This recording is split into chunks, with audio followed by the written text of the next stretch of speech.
Bonjour, je vais parler du 5e épisode de Gotham.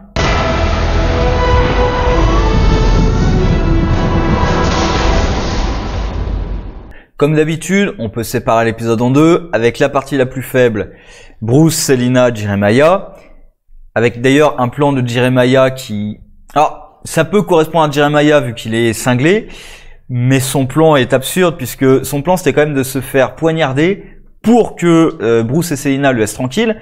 J'ai plutôt l'impression que c'est le scénario qui a envie que Bruce et Selina pensent qu'il soit mort pour qu'ils puissent faire leur truc à côté et que Jeremiah soit libre de faire ce qu'il veut. Mais bref. Et pour ça, donc, il se fait poignarder véritablement pour montrer qu'il y a du sang. Sauf que si Selina avait décidé de le poignarder plus haut, donc il serait mort, hein, au niveau du thorax, au niveau du cœur, hein, là il serait mort.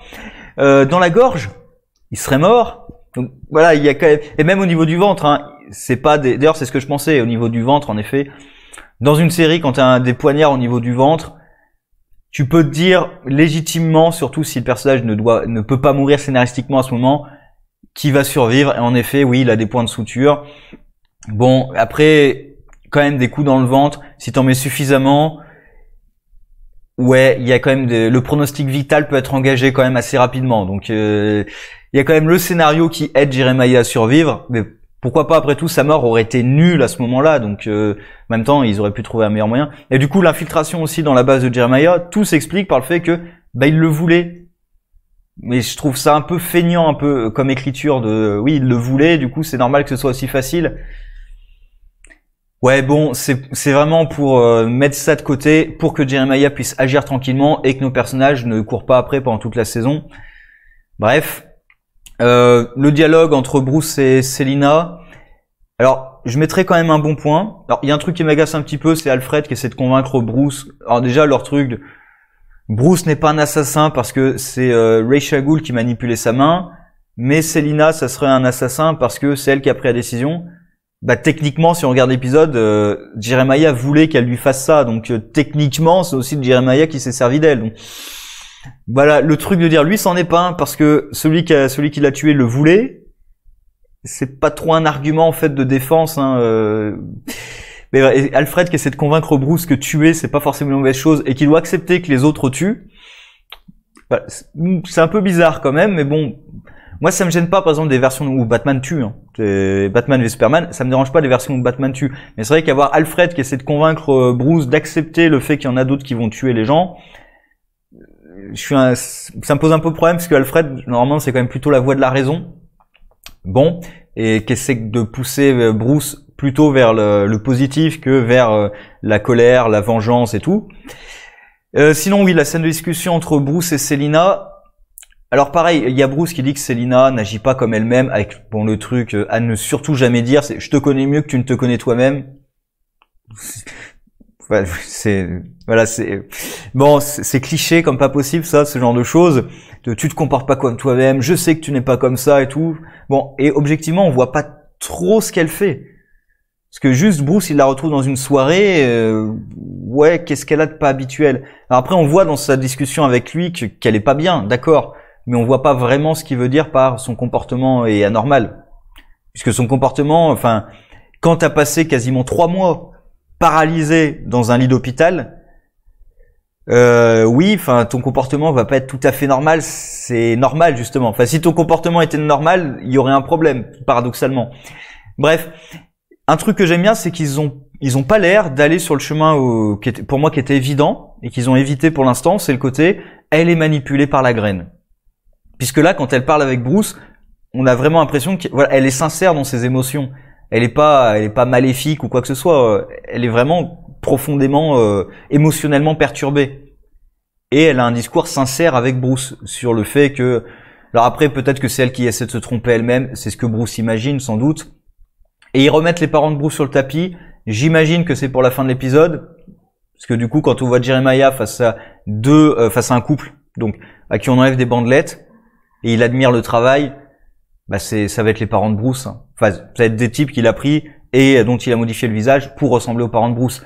Comme en plus, plus tôt dans l'épisode, on parle de ses parents, c'est assez évident. Bref.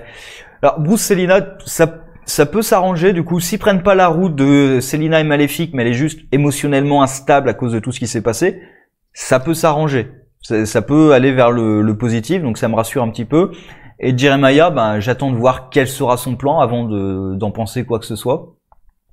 Sinon, donc, le cœur de l'épisode, ça reste quand même Riddler, Cobblepot, avec un nouveau personnage qui intervient, Eduardo, il me semble, un ancien ami de Gordon de l'armée, apparemment, qui est envoyé par Walker, donc de l'extérieur, et dont on va apprendre très rapidement que, alors c'est pas lui directement, mais c'est Walker, qui est responsable de la destruction de Haven, puisqu'ils ont injecté une puce dans le crâne de Riddler. Alors il y a toujours la question de où en est Leslie, parce que là on apprend ce qu'a fait Strange à Riddler, mais Leslie, où est-ce qu'elle est passée? Est-ce qu'on va la revoir? Je vois, enfin, tel qu'on voyait les trucs, Strange il avait agi sur les deux. Donc est-ce qu'on va revoir un peu de Leslie ou apprendre ce qu'il lui a fait? Bref. Et donc Walker a, pour des raisons pour l'instant encore inconnues, fait détruire Haven, détruit l'hélicoptère aussi de Wayne Tech. Alors pourquoi exactement? Est-ce que c'est juste pour justifier le retour dans la ville? C'est-à-dire le fait d'avoir des 200, 300 civils tués politiquement, ça peut être une justification pour réenvoyer l'armée. Est-ce que c'est juste ça? Est-ce qu'il y a d'autres raisons? Parce que clairement, ça a l'air d'être le méchant de la saison.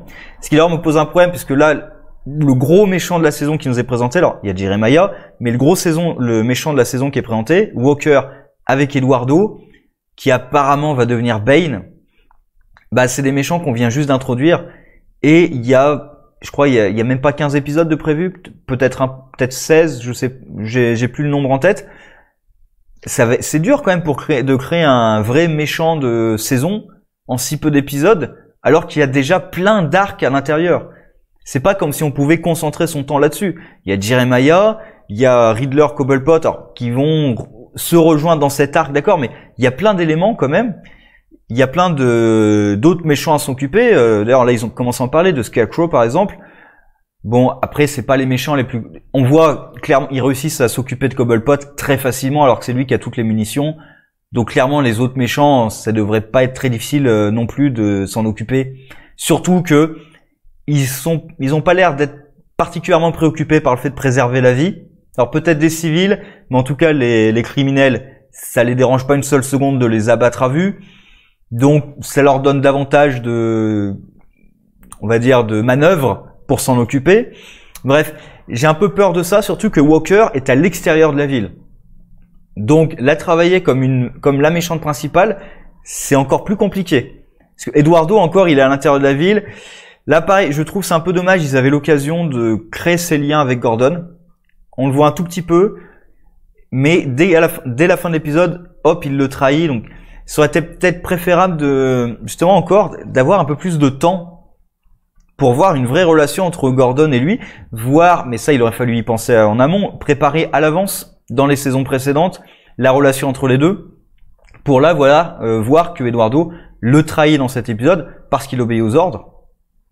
Ça aurait eu un peu plus d'impact que ça, parce que dès le début, de toute façon, j'ai eu un gros doute sur le personnage, pour deux raisons principales. La première, c'est que je savais à l'avance qu'ils allaient le trahir, parce que on a eu le flash forward, et la force armée opposée à Gordon, Riddler et Cobblepot, c'était forcément eux.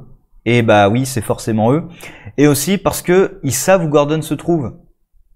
Et moi, tout de suite, le premier truc que je me suis dit, c'est, mais comment ils savent où Gordon se trouve? Ils sont venus là pour Gordon, ou ils sont venus là pour faire taire des témoins? Et Gordon ne se pose pas non plus la question. Alors, il y aurait une façon simple d'y répondre, ça aurait été que Eduardo lui dit que non, mais en fait, on a contacté le JCPD avant de venir et ils nous ont dit que tu étais venu là. Ça aurait été une réponse acceptable. Mais là, tel que c'est présenté, Gordon ne se pose même pas la question de mais comment vous saviez qu'on était là? Vous êtes venus pour nous? Bon, Gordon aussi qui est débile, hein, il va voir un vendeur d'armes à deux, ils y vont à deux. C'est un vendeur d'armes dans le No Man's Land. Ah bah tiens, il a plein de gardes armés. Étonnant. C'est sans l'intervention d'Eduardo, il était mort, Gordon. Hein. Il a pas fait venir du renfort ou quoi que ce soit. C'est assez absurde. Donc il y a le Riddler qui est pourchassé parce que on a découvert que c'est lui qui a fait exploser Haven. Il tombe sur une famille de dégénérés. Alors j'ai bien aimé sa réaction quand même parce que c'est une réaction rationnelle face à une situation complètement loufoque. Alors on la voit venir à des kilomètres, hein, c'est la famille de dégénérés qui, évidemment, quand il parle de la personne qui est morte dans Haven, tout le monde se doutait, oui, c'est un animal de compagnie. D'ailleurs, ils reprennent le truc du chien après avec Cobblepot. T'as vraiment appelé ton chien comme moi? Il y a un truc avec le chien dans cet épisode, je ne sais pas pourquoi. Donc après, c'est pas étonnant que Riddler réussisse à manipuler, mais voilà, c'est un peu le scénario qui aide Riddler pour qu'il se souvienne de quelque chose avec des chocs électriques. On va accepter. Après, peut-être qu'ils auraient pu travailler davantage sur Riddler qui avait des flashs de plus en plus, et que là, rien que le choc d'apprendre ce qu'il avait fait aurait pu réveiller des souvenirs. Là, ils essaient de justifier que c'est le choc électrique qui a modifié la puce et tout. Bon, pourquoi pas. À la fin, pareil, Hugo Strange qui ouvre le crâne et après qu'il le réagrafe.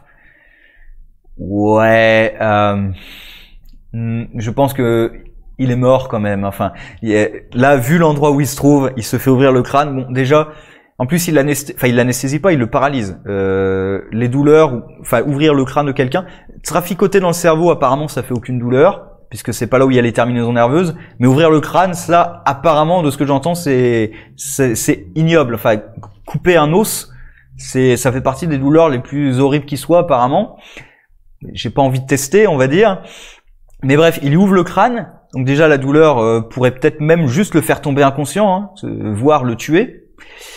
Et en plus, vu l'environnement dans lequel il se trouve, je pense qu'il a quelques petites infections à la suite de tout ça. Hein. Et les objets de Strange n'ont pas l'air tout à fait stérilisés. Donc, Riddler, il devrait pas être en très bonne forme après tout ça. Et bref, ça c'est des détails. Pour moi, je vais terminer là-dessus. La meilleure scène de l'épisode, c'est Cobblepot et Riddler qui se retrouvent et leur scène de discussion entre tous les deux. Pour moi, c'est vraiment la meilleure scène. De toute façon, c'est les deux meilleurs personnages pour moi. Et leur relation est l'une des meilleures de la saison, de la série de façon globale. Et là, voir les deux réunis, et même la mentalité de Cobblepot qui est sincère dans ses affections, mais ça l'empêche pas de le trahir juste une seconde plus tard. Mais comme avec Butch par exemple, il était sincère avec lui, mais ça n'empêche pas de le tuer pour s'en prendre à Tabitha. Ou son homme de main là, le Penn, où il était prêt à l'abattre. Alors je sais pas s'il l'aurait abattu, je pense que oui quand même. Mais voilà, c'est ça qui est assez amusant. Que j'aime bien avec ce personnage, c'est qu'il est sincère dans ses affections avec les autres, mais pour se tirer de n'importe quelle situation, ça le gêne pas de trahir les autres. Parce que là, juste après son grand discours avec Nigma, il se tourne vers ses hommes, chopez-le parce que c'est lui qui veut, c'est pas moi. Et à la fin, Cobblepot qui entre dans un souterrain, on sait pas exactement ce qu'il va préparer pour faire face à l'armée. J'imagine qu'il a préparé comme des trucs puisqu'il a créé plein de munitions et tout. On va voir, est-ce que Cobblepot va essayer de retrouver Riddler pour justement essayer de l'aider et de le libérer. Parce que du coup, ils ont maintenant tous un ennemi commun avec l'armée. Qu'on voyait dans le flash forward, mais ils ont tous un ennemi commun. Gordon parce que ils veulent le buter. Riddler parce qu'il a été manipulé par eux et qu'ils veulent le tuer pour éliminer les traces. Cobblepot parce que l'armée veut se débarrasser de tous ceux qui contrôlent du territoire dans No Man's Land. Donc pour le coup, ils ont tous une raison maintenant de s'associer. Après, est-ce qu'ils vont réussir à associer Barbara là-dedans? Là, c'est un peu plus délicat, puisqu'elle déteste Cobblepot comme pas possible.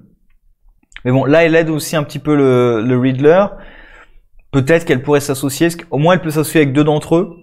Là, peut-être, elle peut essayer peut-être d'aider Gordon et Riddler. Cobblepot, je la vois pas vraiment l'aider. Même s'ils font face à un ennemi commun, je suis pas sûr. On a vu quand même qu'elle avait mis de côté sa vengeance quand Haven a été détruit. Peut-être que oui, mais je le vois pas trop. Bref, sur ce, au revoir.